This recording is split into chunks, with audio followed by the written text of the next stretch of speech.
From the land of the free and the home of the Chiefs, this is the Locked On Chiefs podcast. The Kansas City Chiefs running back stable is officially full. Now that they've signed Deandre Washington, that contract came to fruition and is official as of Wednesday. And the Chiefs have yet another interesting guy to add to the mix in their committee at tailback. We're going to talk later in the draft about how you go about and what the priority should be about drafting running backs here in the third segment. We're going to talk some philosophy here in the second segment. But right now, the big thing is that the Chiefs have these couple of new pieces in Ricky Seals-Jones, who I talked about with Josh Briscoe the other day, and Deandre Washington, who I think is underrated in terms of what he might be able to bring to the table. I think the Chiefs are taking an interesting look at how they can expand what their running back room as a whole can do, especially knowing that Damian Williams has missed a few games each season over the course of his career, and that a 16-game season in the regular season anyway is probably a bit of a stretch. You want to have some backups there that can actually contribute to what you're getting done. I like the way that this room is shaping up because you've seen Washington play against the Chiefs in the past and have a couple of nice plays here and there. I think particularly playing to his skills with this offensive line is something that I think will bring the best out of DeAndre Washington, together with a recovering Darrell Williams, as well as Darwin Thompson, who everyone was very high last year on, and I think is actually going to be in position to make more of a stride. I expect him to get a healthy share, at least early work as they get into camp. And with the virtual offseason that the NFL announced the other day, I think that allows Darwin to continue in his process and have a leg up on at least knowing what the offense is going to be, et cetera, et cetera. I like where he's going, and I am excited to see what Darwin Thompson can do in his sophomore outing for the Kansas City Chiefs. And as a whole, what that brings you to is that the offense in general should have a couple of new wrinkles. I really like the return of John Lovett that hopefully will happen as well. I think he could be a very interesting chess piece for Andy Reid. Now you have a second tight end that you think can be more of a weapon in the passing game. And you have tailbacks that you can rotate in, keep fresh legs back there, and I like that as well. It lets them hit the ground running in this season, and I think that helps them on their road towards a repeat, which I think, despite all of the turmoil and all of the distractions that have happened this particular offseason, and we're now, 8 days away from the draft at this point. It's gone by very quickly, even though there's been less to do. I think that it really helps them be prepared. We're going to see, and we're going to talk very much about how this draft might unfold here in a couple of seconds. But before I do, I want to make sure that you guys know that there is opportunity to get more information about the draft over at Rogue APC. I've got that draft guide out, and I'm really excited about that. I want to thank Matt Miller for checking it out. Appreciate that. And I think that it's a unique time. That's something that we can all kind of gather around and make an event out of watching this draft. I'm going to stream something live during the first night of the draft, and we'll go through that together. Have a lot of commentary and a lot of takes on that, so keep that in mind as well. When we get back, we'll dig into some philosophy about how to go about this draft. The Rogue Analytics 2020 NFL Draft Guide is done. It is ready and available at rogueapc.com and has everything you need to get ready for the NFL Draft. With a new graphical ranking system, the Athletic Matrix is included. I have brand new Rogue Analytics production metrics, all included with 330 players evaluated in this draft guide. Put it next to the film, take a look at it, be ready for the NFL Draft, and you can get a discount with the code LOC20 over at rogueapc.com. Go grab the 2020 NFL Draft Guide today. Now, coming up in the third segment, we're going to go through another mock draft scenario that I scoped out on RGR Football, and it fell very strangely. I'm not sure it's completely representative, but there's always options. I think that's the big thing in doing the exercise, is to try to get as many strange scenarios so that you're prepared for what may come. We'll talk about that in a bit. But before we get to it, I want to make sure that we're prepared for what the philosophy really should be. And it's accentuated by this conversation that I've had with a number of fans. and honestly, a number of analysts about the running back position in particular, and whether it's something that they want to emphasize or feel that should be taken early in order to get kind of a playmaker, another big spark in the backfield, or whether it's something that should wait and not be a priority, again, because the backfield is now pretty full back there with mouths to feed with carries. And at the end of the day, I come back to the concept that the running game is important. Being able to move the ball on the ground is important. Who's carrying the ball or how they're going about it is not as primarily important to me. There's a couple of things that the Kansas City Chiefs in particular want. They want guys that have quickness. Doesn't have to be all-out speed. We're not talking about track speed like Jamal Charles. There is no Jamal Charles coming to this team or any other team in the NFL. But it has to be a quickness that allows you to make cuts, especially when they're running zone, so that they can then get vertical and get down the field. That's extremely important to the Kansas City Chiefs. The second thing that makes a running back important to them is the ability to catch the ball out of the backfield and actually turn it into yards, especially when you're talking about the little dump-off routes and those kind of things where, yes, you want to make the completion, but you want to be able to turn it into positive yardage. You have to be able to achieve first downs that way. You have to be able to keep the defense off kilter, especially when that seems to be what they want to give you.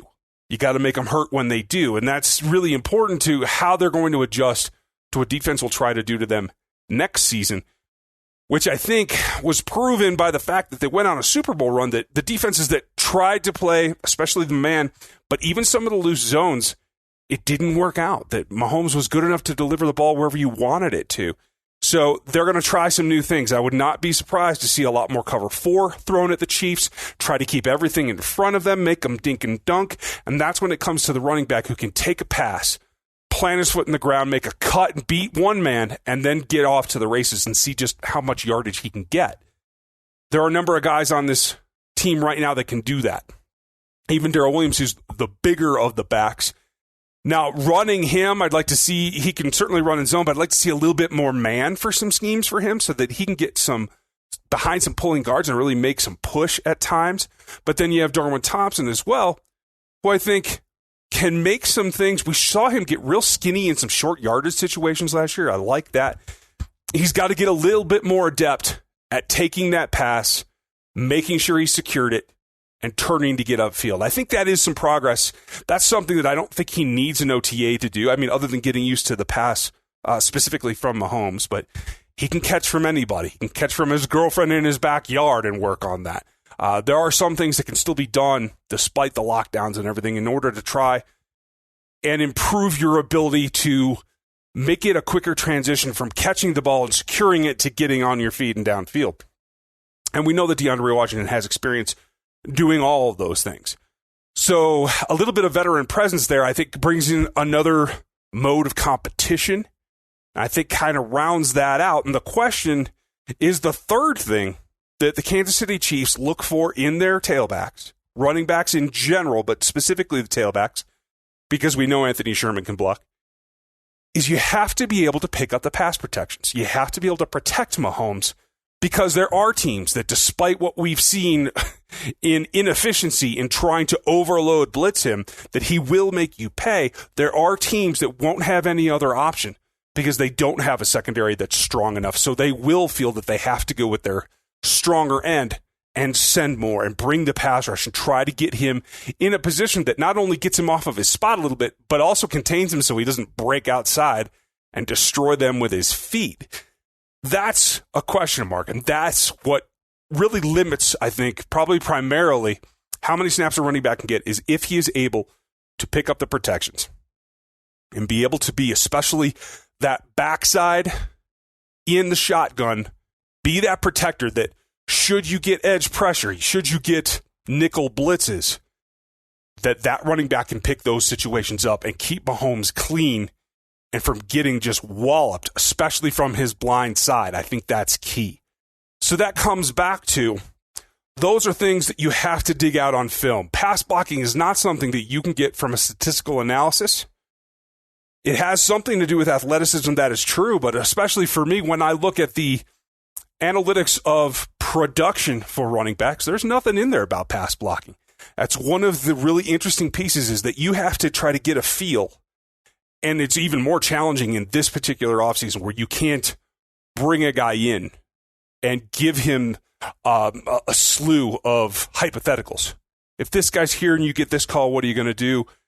If you have a double over here and you have two blitzers that are coming at you, how are you going to handle that?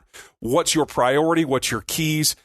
That's a lot of questions that you have to try and get explained from prospects if you're going to take a chance on them in the NFL draft.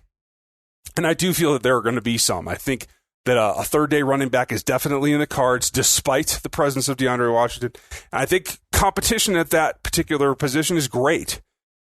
I feel like a lot of people are underestimating Damian Williams' effort and his effect on the Chiefs.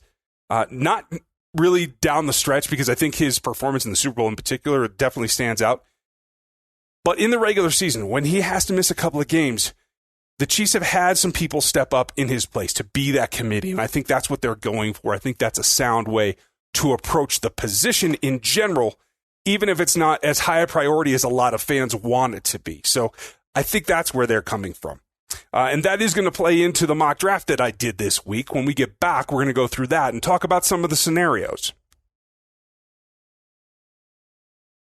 Mock drafting is a really interesting process, and I know a lot of folks get caught up in it. And I want to explain where I come from on this particular topic. And it's not so much that the people that even set up the boards have an accurate idea of what the teams are thinking. I think that's honestly quite very different. And so what mock drafts become about is managing your expectations and your selections if given a particular scenario. And so honestly, for every mock draft that I release, and you can find those over at RGR Football on YouTube, every time I do that, I generally go through between 8 and 10 mocks before that, just to get a feel for what the simulators are doing currently, because a lot of them are based either on random logic or on draft boards that are built by media, not built by teams. It makes a significant difference, and one that I think for most people, when they mock a particular player over and over again and then it doesn't happen or he isn't available when draft day actually comes around, I think a lot of that is thrown off because all the mock draft simulators are based on what the analysts think the rankings will be or what the interest will be from the NFL teams. And I think history has shown us that that is very much not the case a lot of the time. So what I do about every other week, and this week's been interesting because of the way that the mocks were falling. And so I have tried this week to experiment with some trades, what trade backs might look like for the Chiefs, to get an idea of how they could get more draft picks out of this particular draft. Because, yes, the Chiefs have plugged some holes in bringing back Demarcus Robinson and bringing back Rashad Breeland, but those are single-year contracts. There are a number of single-year contracts or guys that will have contracts expiring that are going to leave a very similar situation with a lot of holes next season, too. So if you can get talent at the stronger points in this draft, the stronger positions in this particular draft, then that sets you up for the future a little bit better, not have to scramble quite as much, especially if there's any kind of hiccup next off season. So what I've done here is gone through, and the board fell quite dramatically against the thing that you would hope that the Chiefs had. A lot of in fact, all of the top corners, 5 of them went before the Chiefs were able to pick at 32. So I ended up doing a trade back, and it got me back to the 5th pick in the second round and picked up an additional pick. And at pick 37, what was left on the board became a conversation about fit between A.J. Terrell, the cornerback, and Jeff Gladney, the cornerback. And what it comes down to me, and a lot of people debate this, is do you want somebody that is optimal length and maybe needs more time to develop in terms of foot technique, being able to make turns to mirror down the field. Because Terrell has good height, he has great length in his arms. He is more the prototypical size of what the Kansas City Chiefs like, as well as other teams like the Seahawks, etc. Whereas Gladney is more productive, is more conducive to playing man, getting in people's faces. He has great technique in terms of making his turns and his adjustments. At just a shade over 5'10", though, I feel like he's a little bit undersized. He's a little bit on the thin side to begin with, and going up against players like Keenan Allen, Cam Sutton, there are some significant issues that I can foresee with a D-back of that size. So I just chose to go the opposite direction. But that's not the only one. As offensive line came off, there were still some running backs available at the second pick, where the Chiefs pick in the second round at 31. But again, as we talked about earlier, any pick in the first 100 picks at the running back position, I think is going to be a little bit difficult to justify because of the depth at this running back committee right now. So whether you agree with me that it really shouldn't be there or not, the fact that there are so many guys in that particular position group for the Chiefs right now kind of indicates that the Chiefs feel like they have that room sewn up. Maybe that's true. Maybe it's not. If they get somebody who's really high on their board, maybe they just can't get away from it. But the way that this one fell, it didn't look to me like there was anything really glaring that had to be taken. So what I was able to do is pick up a player in Jeremy Chin, who is somebody that I think can do a number of things for you. He's played some corner. He's played some safety. Kind of a versatile piece to put in the backfield that I think Spags will really like. And that's really where I went with it. And as things came down, we moved back from another pick, and in the top 100 was able to take two players late in the round that I think really fill out and give some options for depth at two of the positions that we've talked about this offseason. Logan Wilson, the Wyoming linebacker, was one who gives you some coverage ability, but can still play at run downs. He's not one of the elite linebackers, but in this scenario, they weren't available. So we backed off of that, went with Logan Wilson. And then at 96, for the Chiefs, it became a question mark. Is there a good offensive lineman that's high on our boards? There wasn't on mine. So it came down to, is there a playmaker that maybe they can use to supplement what they have and future-proof themselves against what is going to happen at the wide receiver position? And so took a chance on taking Donovan Peoples-Jones as another weapon for Patrick Mahomes. And we came back in the late rounds and turned it all to guys that need to develop but could provide the depth that gives the Chiefs some future to build upon. Some were chances. Amik Robertson is a very small guy, so much so that a lot of teams will take him off the board just because he doesn't meet thresholds.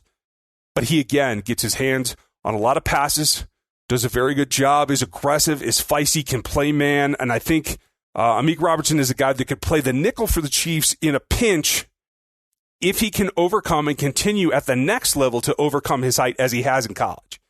That's not a foregone conclusion, and it is a question mark. And with the trade back, got another fourth-round pick, was able to take Willie Gay Jr., who I think probably won't actually be there at the fourth round, but in this scenario he was. And he is a risk for some of the off-field situations he's been in, but gives the Chiefs a linebacker with a lot of athletic upside that can show you in the future, if he can adapt and stay clean off the field, could give you an elite athlete at the position. And then we were able to come back with positions that aren't really needs at this point, but Thaddeus Moss, an LSU tight end that I think has an interesting thing. Great hands, doesn't drop the ball, but can block well. He's not a super athlete. He's a little bit out of the norm for what Andy Reid likes in a tight end, but I thought he might be able to bring a little bit of a different feel to that position. And then Danny Pinner, an interior offensive line player that's really, really athletic, and I think fits the mold of a smaller guy like Mitch Morse was. Not the LDT kind of more muscular, bigger, but definitely still on the athletic level for that. And the Chiefs have kind of gone out of their way that with the signing of Mike Remmers, along with Wiley and Rankin and other options at interior, I'm not sure that they see that it's as much of a impetus to get that position filled in as much as we might from the outside. Now, that said, I would have liked to have better options at the interior offensive line position. I personally feel that it could use an influx of talent. One guy that I keep my eye on is Damian Lewis. He's not quite the perfect athletic fit for this team, but I like what he does, and he could bring a little bit more oomph to the offensive line. He reminds me of Rodney Hudson, and that's why I bring it up. So not for a lack of trying, but that's the way that this particular scenario fell. And Brett Veach and Andy Reid are known for being over-prepared for pretty much everything. I don't feel like this is a scenario that would catch them off guard. And this is a perfectly legit option for the way things could actually play out, with wide receivers going really high and corners going really high and all the top three linebackers being gone by the time the Chiefs pick. Those are things that the personnel department has to take into account and has to be prepared for. And I know that they run scenarios, and I think that's great. I think it prepares them to be ahead of the game compared to other teams. And this is just another option, another thing that they have to be wary of so that they know what they want to get accomplished if a scenario like this actually comes down. Now, I'm going to do my final mock draft next week, as well as release my draft board. It's always tinged toward the Chiefs, but it will be a little bit wider in general, where I see guys and how they fit. So keep an eye out for that.